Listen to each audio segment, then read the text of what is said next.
Alright, today we're going to be turning up the heat by not doing one, but 4 Salamanders painting tutorials. Let's go. So this is going to be the first video in a series about me making my very own Salamanders army. But let's back it up a bit.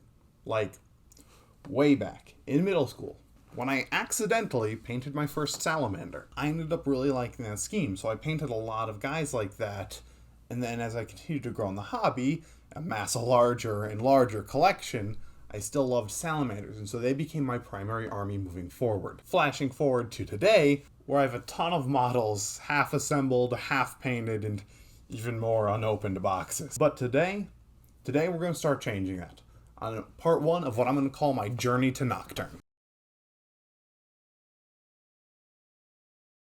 But at first, we're going to knock out a couple of disclaimers. Number 1, this is not a speed painting tutorial.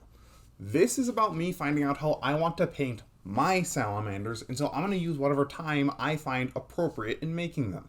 Number 2, none of these models are really going to be brought up to 100%. I'm not going to be doing a whole lot of decals, weathering, or other special effects on them. This right here is just about finding a paint scheme. Number 2 and a half, these models aren't even all done and ready to go as is in my mind. I plan on doing a whole lot of conversions to this whole army to make it unique to me, so stay tuned to check those out in the future. And finally, number 3. Throughout each of the tutorials, you're going to see my workflow change a little bit. I kind of learned from mistakes as I made each and every one, so don't be surprised if 4 has a lot smoother of a process than 1, because you just kind of improve as you go. That's going to happen anyway. Alright, so let's get started. Marine number 1 is my classic style. It, up to recently, is the style that I've painted all of my Salamanders in. We're going to start by applying camo green all over our primer. Then we're going to come in with a zenithal of bright yellow green and pick out any of the other areas we want to catch light and be brighter.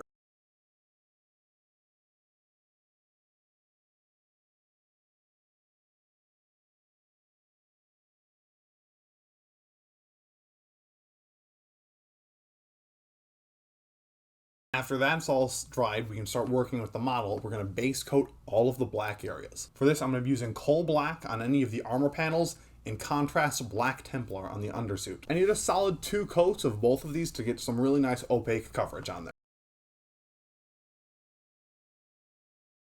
From there, I moved on to our details. So I did the red on the bolter casing and the brown on any places that are going to be gold metallic and the belt.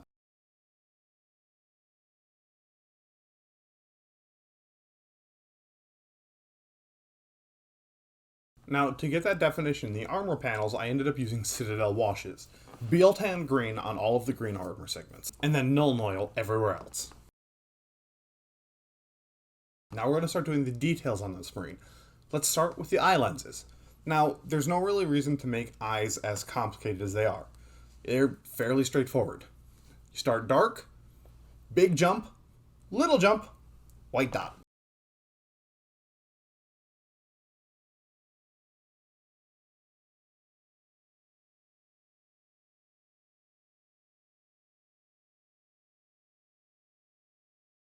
And now we do a ton of edge highlighting. I come back with the bright yellow green on the armor, followed up by a green, use a red on the bolter, and then a gray on any of the black armor areas. Now for the metallics, on anywhere that's going to be gunmetal, I mix up some black Templar contrast with silver from Proacryl, and use that to get a nice darker metal. And then for the gold, I actually mix bronze with gold to get a nice darker tone to base coat it with. Then to highlight them, I highlight it with a pure silver and pure gold. After hitting the silvers with a wash of Nuln Oil and the golds with some Agrax Earthshade, this marine is complete, clocking in at 2 hours and 28 minutes. Model Dos. Now here, we're not actually using the airbrush at all. We're going to start applying our base coat through stippling. Now, similar to what we did on the first marine, we're going to start with a dark camo green and stipple up to the bright yellow green. Now here I actually mix my paint through each step to get a nice smooth blend all the way up to that bright green.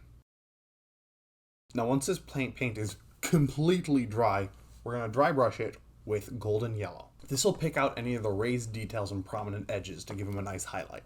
We're going to change up the wash this time too. We're going to be doing an oil wash, a mixture of oxide chromium and burnt umber. We want it to be just less than a paste. We're going to slather this all over the model, give it about 20-30 minutes to set up, and then we're going to remove it with our sponges. Now for the black armor, we're going to do the same thing we did last time.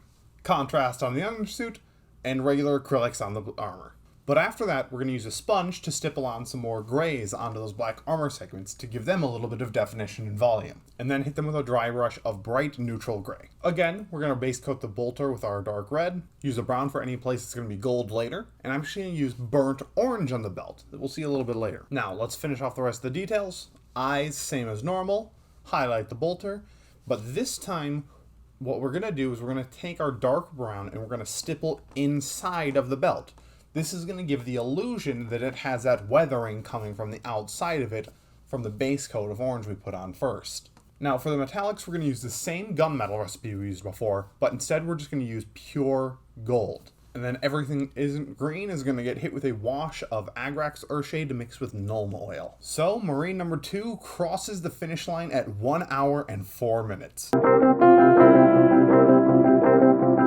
Okay, so model number 3, we're going to try out the heavy metal style. Same as last time, no airbrush. So this time we're going to apply our base coat with brush. And it took me a whopping 3 coats to get a solid base coat on this. So what else is heavy metal known for other than edge highlighting? So let's start knocking those out. And then we're going to edge highlight some more. Again, base coating black the same way we always have been, and doing some more edge highlights. Alright, this time, let's move on to the details. We're actually going to be changing up the recipe on the bolt, where we're going to be mixing our dark red and our bright red together. Brown on the belts and any other places we want to be gold later. Eyes, same way we've been doing. Now for the metallics, this time we're going to be using just pure silver and pure gold. The reason for it, we're going to be doing an oil wash again. But this time we're going to make it a lot thinner. This time we want to go for a pin wash, not an all-over slather. And after cleaning off any areas that got a little too messy, Marine number 3 comes in at 2 hours and 15 minutes. Final test Marine, let's go. Now for this guy, we're going to be using Army Painter speed paints and contrast paints. Now this one's going to start off a little different. He's going to start with a regular old Zenthal. Then through our airbrush, we're going to apply the Orc Skin speed paint. Now for this, we're not looking to douse the model. We don't really want it all globbed on there. We're looking to put a thin coat on there that defines the recesses but tints the armor to the color we want. Now we're going to give this a minute to dry.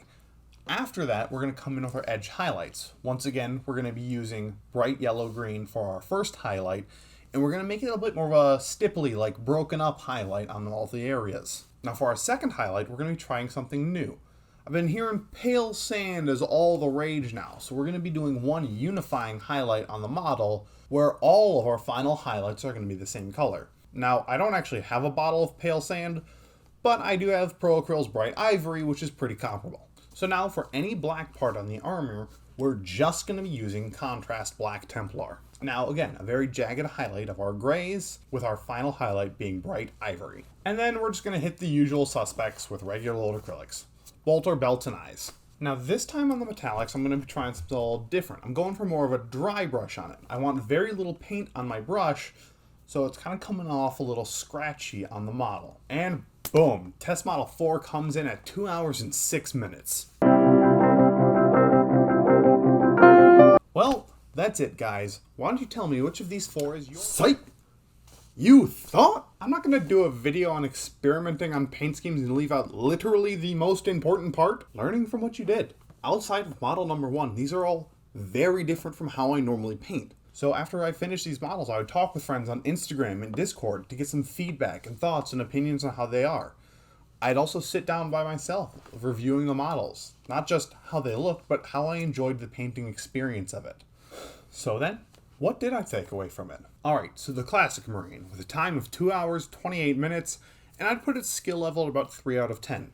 There's no crazy techniques on display here, just a decent amount of brush control. Now on this one, there's very little actual critique on it. It was good, people like the colors to it, it's bright, it reads nice and warm. Now my personal problem with it is that I totally flubbed the order of operations while painting this model. This was the first Marine I painted, so I was kind of mixing things around and I was doing things in a super unoptimized order and probably cost myself a decent amount of time. Number 2, the Grimdark Marine. I'm going to put the skill here at 1 out of 5. Anyone can do this. Stippling and dry brushing are great beginner techniques, and they're fast! Now, I really like this one, and a lot of other people really like this one because of the nice texture and grittiness that were built up from the stippling and the oil wash that gives it that great war-torn look. The problem is he looks like Master Chief, so while I learned something new, it's not exactly what I want to apply to my Salamander army. Number 3. The heavy-ish Metal Marine, with a time of 215 and what I'm going to give a skill level of 4 out of 5.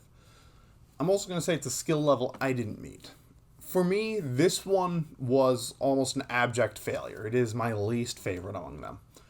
And I think a lot of it was self-sabotage. I think I made a mistake immediately from the color choice. I don't like it. It reads as such a cold, toxic green that's just not Salamanders. I was also having opacity issues with my paints. I don't know if it was just I didn't mix them well enough. My edge highlights were pretty off, and I'm kind of confused on that one because I was doing pretty good on my first ones, and then this one I just totally dropped the ball. My pin wash kind of got everywhere, and I think that's on me. I should have probably hit it with a gloss varnish first to really get it into those recesses because the Pro Acryl paints are pretty matte, so I could grab onto them pretty well. So in conclusion, absolutely nothing in this Marine worked for me, and I was basically getting in my own way the entire time. Number 4, the Contrast / Speed Paint Marine, with a time of 206, and I'm also going to give it a rating of 3 out of 5. Because it's mostly brush control here, and to my surprise, this one was universally the favorite. Almost.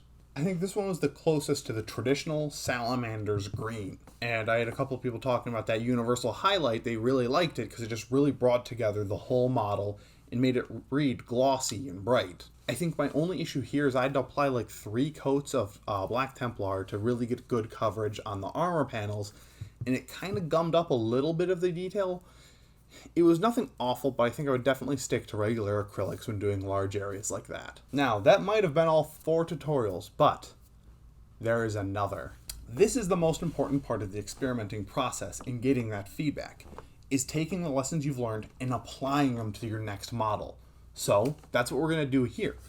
I'm going to take everything that I liked and what worked in these models and make one more salamander with it. So for this Marine, rather than doing the zenithal, we're going to do a pseudo-zenithal, you know? I'm going to stipple on white onto there to give it that nice texture we liked, but still the appearance of the zenithal, so then we can hit it with that airbrush of our speed paint. We're going to go with the broken stipply edge highlight using the bright green. We're actually going to finish it off with the golden yellow because I want to keep that warmth to it. For the black parts, we've had it right the first time.